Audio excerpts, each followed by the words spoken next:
وَلَقَدْ نَعْلَمُ أَنَّهُمْ يَقُولُونَ إِنَّمَا يُعَلِّمُهُ بَشَرٌ لسان الذي يلحدون إليه أعجمي وهذا لسان عربي مبين۔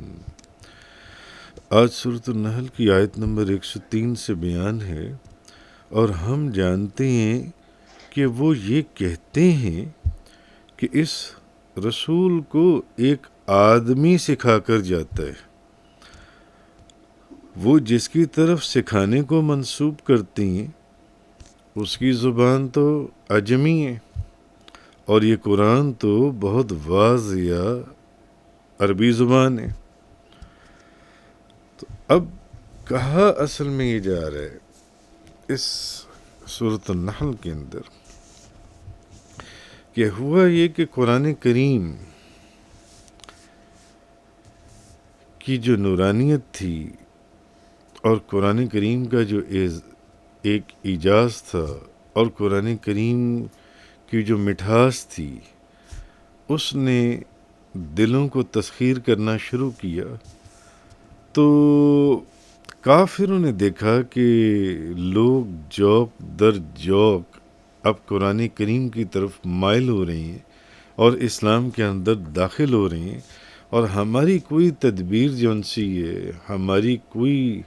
جو بھی پلاننگ کرتے ہیں اس مشن کو، اللہ اور اس کے رسول کے مشن کو فیل کرنے کی، یہ ہمارا کامیاب نہیں ہو رہا۔ تو انہوں نے طرح طرح کے بہتان لگانے شروع کر دیے۔ کبھی قرآن پاک کو سحر بتاتے کہ یہ تو جادو ہے، کبھی کہتے آپ پیچھے پڑھ آئیں کہ یہ تو قصے ہیں، کہانیاں ہیں، اور کبھی کہتے کہ یہ نبی کریم صلی اللہ علیہ وسلم یہ آپ نے خود گھڑ لیا ہے، اور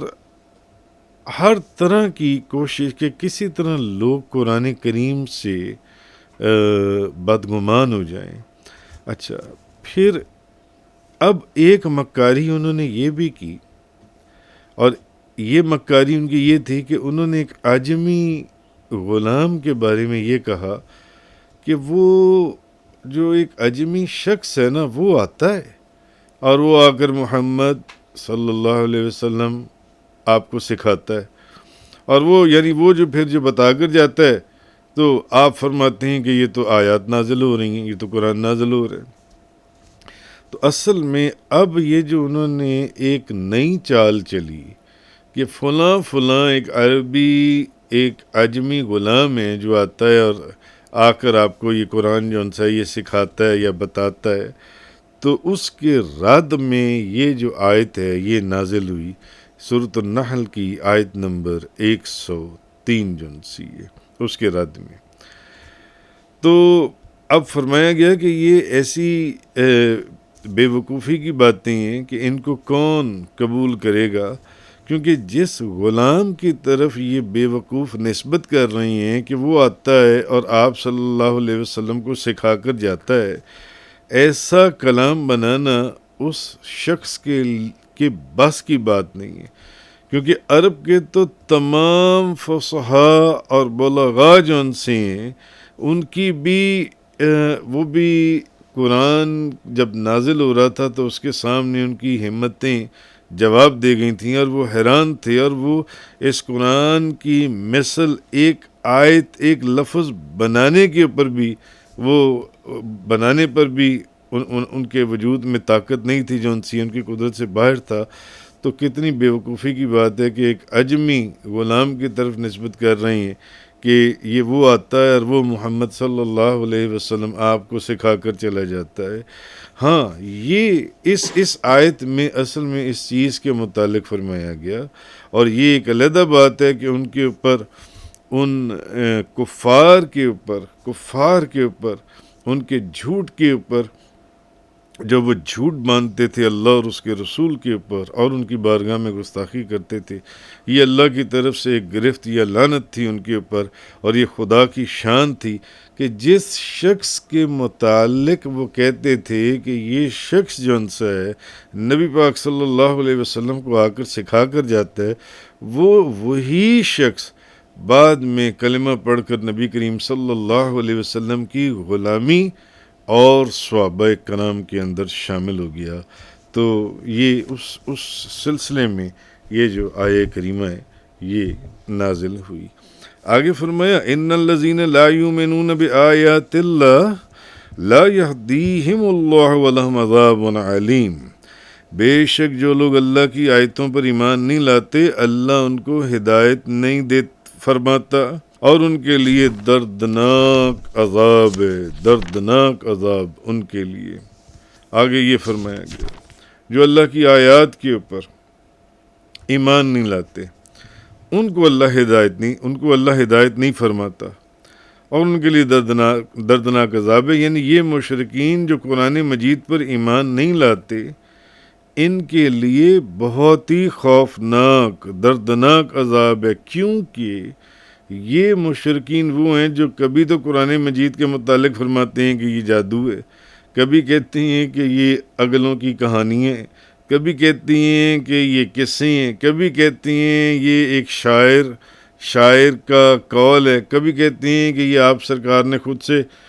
نبی کریم صلی اللہ علیہ وسلم نے خود سے گھاڑ لیا ہے، کبھی کہتے ہیں یہ خیالی باتیں ہیں یا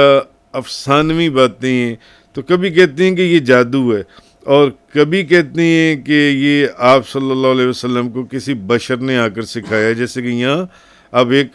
اجمی غلام کی طرف ان کا اشارہ تھا. تو یہ لوگ قرآن کے کلام اللہ کے کلام ہونے پر ایمان نہیں لاتے. اس چیز کو ذکر کیا جا رہا ہے اس آیت میں کہ یہ وہ لوگ ہیں جو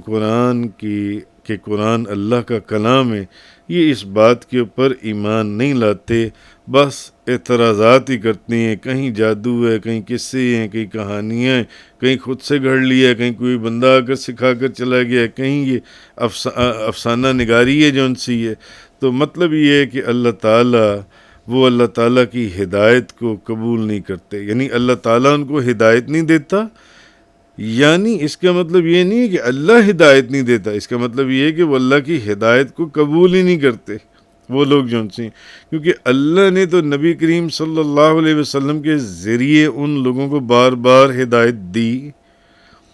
ان کو ہدایت دی کہنے کا مقصد یہ ہے اس آیت کے اندر کہ وہ لوگ اللہ کی ہدایت کو قبول ہی نہیں کرتے. نہ صرف اللہ نے نبی پاک صلی اللہ علیہ وسلم کے ذریعے بلکہ قرآن مجید کے ذریعے ان کو ہدایت دی. پھر جو نبی پاک صلی اللہ علیہ وسلم کو معجزات عطا فرمائے گئے ان کی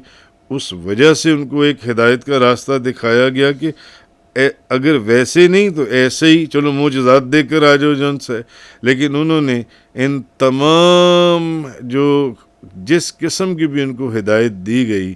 وہ آپ کی ہدایت کو قبول ہی نہیں کرتے. کہنے کا مقصد یہ ہے آیت نمبر 104 کے اندر کہ ان الذین لا یؤمنون، بے شک جو لوگ اللہ کی آیتوں پر ایمان نہیں لاتے بآیات اللہ لا یہدیہم اللہ ولہم عذاب علیم، تو ان کے اللہ ان کو ہدایت نہیں دیتا، اللہ ان کو ہدایت نہیں فرماتا اور ان کے لیے دردناک عذاب ہے. انما یفتر الکاذب الذین لا یؤمنون بآیات اللہ واولئک هم الکاذبون. جھوٹا بہتان تو وہی لوگ لگاتے ہیں جو اللہ کی آیتوں پر ایمان نہیں لاتے. جھوٹا بہتان وہی لوگ لگاتے ہیں جو اللہ کی آیتوں پر ایمان نہیں لاتے، اور وہی لوگ جھوٹے ہیں. اصل میں یہ جو جھوٹا بہتان لگانے والے ہیں یہ خود جھوٹے ہیں. تو کافروں کی طرف سے قرآن پاک کے متعلق نبی کریم صلی اللہ علیہ وسلم پر اپنی طرف سے قرآن بنانے کا جو بہتان لگایا گیا تھا اب اس آیت میں اس کا رد ہے کہ اصل میں تو جھوٹ یہ بول رہے ہیں، اصل میں تو یہ جو بہتان لگانے والے ہیں، کیونکہ جھوٹا بہتان مانتے ہی وہی ہیں جو اللہ کی آیتوں پر ایمان نہیں لاتے، اصل میں یہی جھوٹے ہیں. وَأُولَئِكَ هُمُ الْكَاذِبُونَ، اصل میں یہ خود جھوٹے ہیں. تو اصل میں بات یہ ہے کہ کلام یہ ہے کہ جھوٹ بولنا یہ ایمان والوں کا کام نہیں ہے، یہ بے ایمانوں کا کام ہے جو جھوٹ بولتے ہیں. تو آیت سے معلوم ہوا اس آیت سے کہ جھوٹ جو ہے یہ کبیرہ گناہوں میں بدترین گناہ ہے، جھوٹ بولنا جو ان سے. اور قرآن مجید میں اور احادیث مبارکہ میں جھوٹ کی مذمت فرمائی گئی ہے اور جھوٹ بولنے والے پر لعنت فرمائی گئی ہے. حضرت عبداللہ بن مسعود رضی اللہ تعالیٰ عنہ سے روایت ہے کہ نبی کریم صلی اللہ علیہ وسلم نے ارشاد فرمایا، صدق کو لازم کر لو کیونکہ سچائی نیکی کی طرف لے جاتی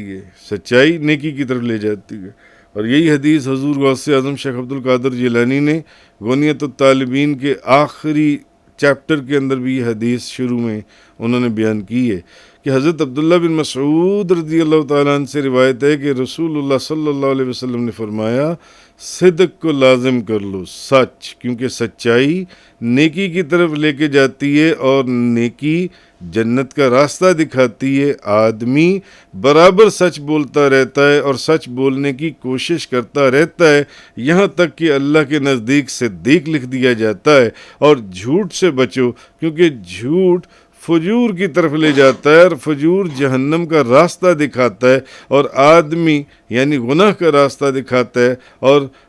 آدمی برابر جھوٹ بولتا رہتا ہے اور جھوٹ بولنے کی کوشش کرتا رہتا ہے یہاں تک کہ اللہ کے نزدیک کذاب لکھ دیا جاتا ہے کہ یہ بندہ بہت بڑا جھوٹا ہے. تو فرمایا یہ گیا کہ جھوٹا بہتان تو وہی لگاتے ہیں جو اللہ کی آیتوں پر ایمان نہیں لاتے، اصل میں وہی لوگ بذات خود جھوٹے ہیں. تفسیر قرآن کا یہ لیکچر انگلش میں سننے کے لیے براہ کرم ڈسکرپشن میں موجود لنک پر کلک کریں.